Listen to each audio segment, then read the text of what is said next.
Hello friends.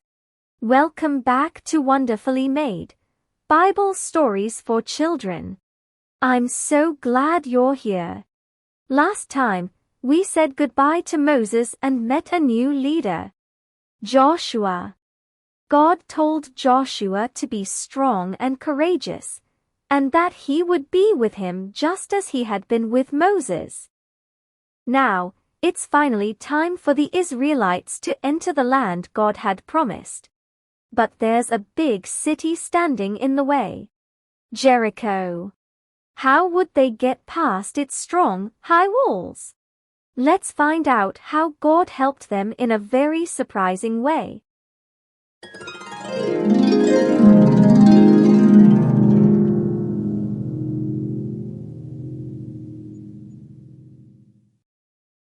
Joshua sent 2 spies to sneak into the city of Jericho and see what it was like.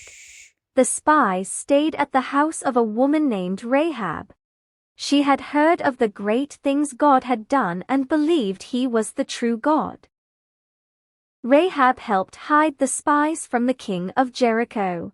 She told them that the people of the city were scared because they had heard how powerful the God of Israel was.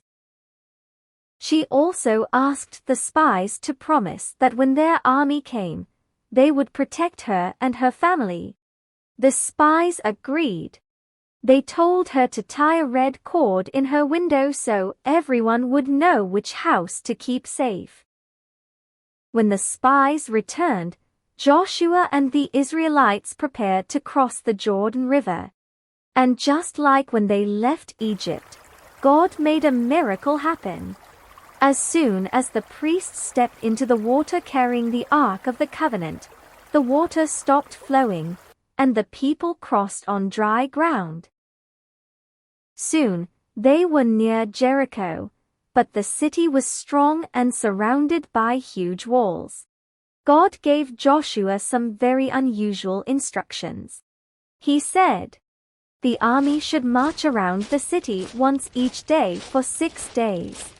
7 priests should walk in front of the ark and blow trumpets made from ram's horns. On the 7th day, they should march around the city 7 times, and then the priests should give a long blast on the horns. When the people heard the sound, they should shout as loud as they could. It sounded strange, but Joshua obeyed. So the people marched 1 time around each day for 6 days. On the 7th day, they marched 7 times. Then the priests blew their trumpets, and the people shouted with all their might.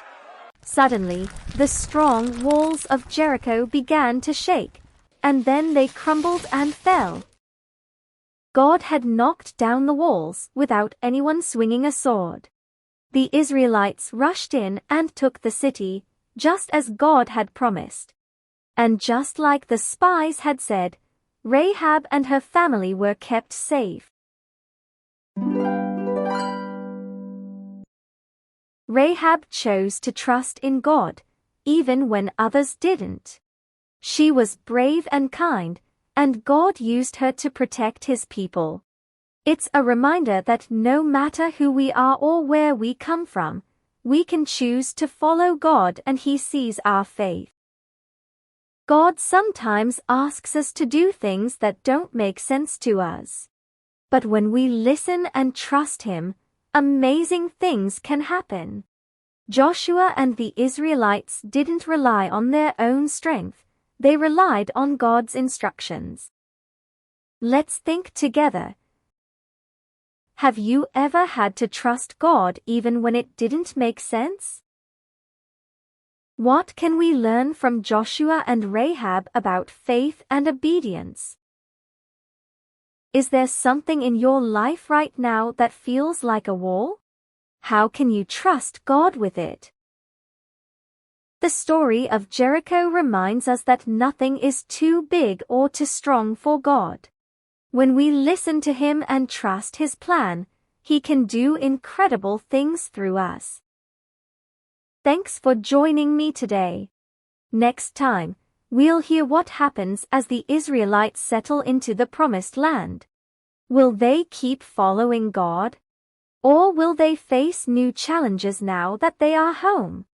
Until then, remember, you are wonderfully made, and God is with you every step of the way. Bye for now.